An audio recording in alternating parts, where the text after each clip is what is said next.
Hello friends, welcome to our YouTube channel. In this video I'm going to show you how you can connect your JBL speaker to your OnePlus smartphone.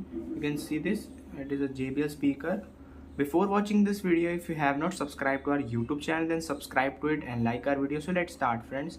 First you have to open settings, and first you have to power on by clicking on this power on button.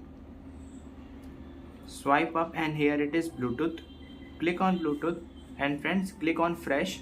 Here it is showing the Bluetooth. Click on pair and here it is click on pair, and friends you can you see this, it is in use now, and let's play some music in it.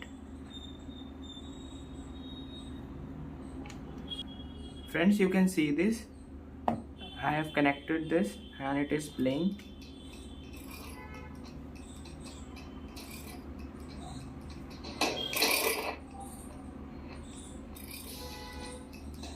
This is how you can connect your JBL headphones to your phones.